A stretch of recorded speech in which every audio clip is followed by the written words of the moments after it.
Shalom, semangat sore.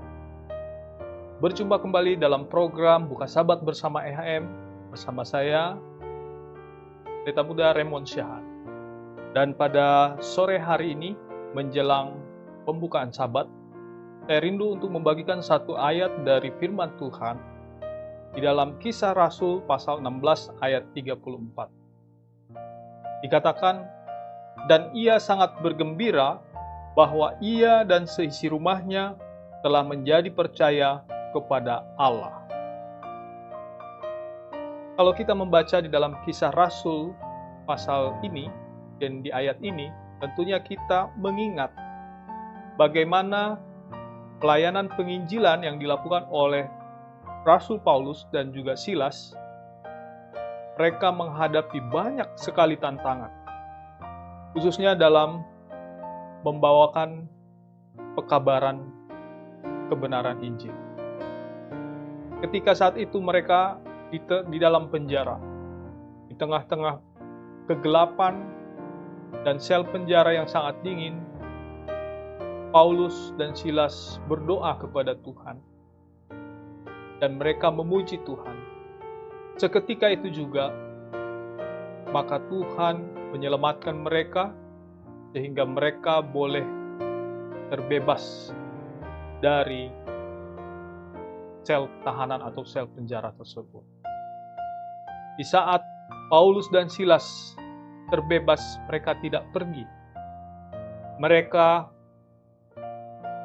melihat bagaimana semua orang-orang di penjara berusaha untuk pergi, tapi mereka tidak pergi. Dan seketika itu ada satu kekhawatiran yang terjadi dari seorang kepala penjara yang ada.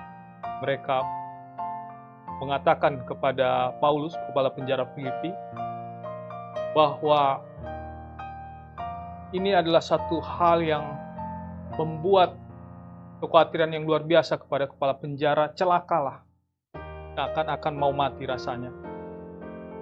Tetapi apa yang dikatakan Paulus kepada kepala penjara Filipi, percayalah kepada Tuhan Yesus dan engkau akan selamat, engkau serta seisi rumahmu. Tentunya pernyataan Paulus ini menjadi satu pernyataan yang dibuat oleh umat-umat Tuhan yang mengatakan jika satu orang sudah diselamatkan, maka semua dalam keluarga itu akan selamat. Tetapi pernyataan ini seperti benar, tetapi ternyata belum tentu. Karena dikatakan keselamatan itu adalah sesuatu yang diperoleh secara pribadi. Dan sayangnya pesan tersebut kerap disalahartikan oleh anak-anak Tuhan yang malas menginjil. Berdalih aku selamat, maka seisi rumahku juga selamat. Sehingga mereka tidak mau lagi memperkenalkan Yesus kepada keluarga atau anggota keluarga mereka yang lain. Padahal faktanya, keselamatan keluarga kita adalah peran kita. Kita diperlukan untuk menyampaikan kabar ini kepada anggota keluarga kita, supaya mereka juga boleh mengenal Yesus dan boleh lebih dekat kepada Yesus dalam pendekatan kita kepada mereka. Di sini menjadi satu pelajaran yang boleh kita renungkan pada sore hari ini adalah, sebagai umat-umat Tuhan, kita sudah diselamatkan. Dan tugas tanggung jawab kita, mari kita kabarkan keselamatan ini, kabarkan Injil ini kepada orang-orang yang terdekat dengan kita. Pertama yang harus kita kabarkan adalah anggota-anggota keluarga kita yang terdekat dengan kita. Baru tetangga-tetangga kita, lingkungan di mana kita berada, baik itu lingkungan pekerjaan dan lingkungan-lingkungan di mana kita boleh bertemu dengan orang-orang baru yang mau mengenal kebenaran melalui pekabaran yang kita sampaikan. Jika kita sudah memberitakan Injil di dalam keluarga, barulah firman Tuhan mengatakan, jika satu orang diselamatkan, maka seisi rumahnya juga akan selamat. Inilah yang menjadi doa dan harapan kita, biarlah kita boleh menjadi Injil di tengah-tengah orang-orang yang kita kasih dan kita cintai. Sehingga dengan demikian, benarlah genap daripada firman Tuhan, nas dari firman Tuhan yang mengatakan, jika satu orang diselamatkan, maka seisi rumahnya juga akan diselamatkan. Mari kita bersatu dalam doa.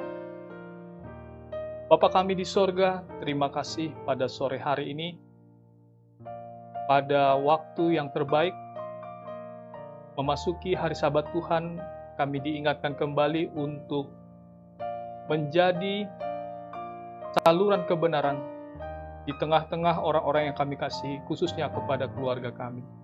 Sehingga ya Tuhan, kami boleh memperkenalkan Kristus di dalam setiap kehidupan kami.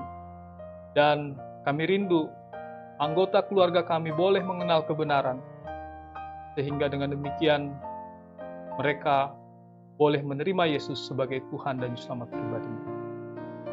Bantu kami ya Tuhan untuk menjadi pekabar-pekabar Tuhan, sehingga kami boleh sanggup untuk menyampaikan kabar baik ini.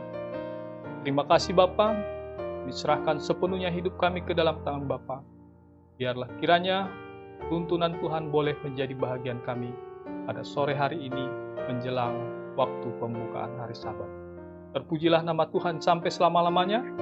Doa ini kami alaskan melalui Tuhan Yesus Kristus sebagai Tuhan dan Juru Selamat kami berdoa. Amin. Jangan lupa, kita besok bergereja di gereja kita masing-masing. Bagi sahabat-sahabat EHM yang rindu untuk bergabung bersama kami mengundang untuk hadir beribadah di Jalan Pemuda nomor 47C, Depok. Demikianlah kabaran yang boleh kami sampaikan pada sore hari ini. Tuhan Yesus memberkati.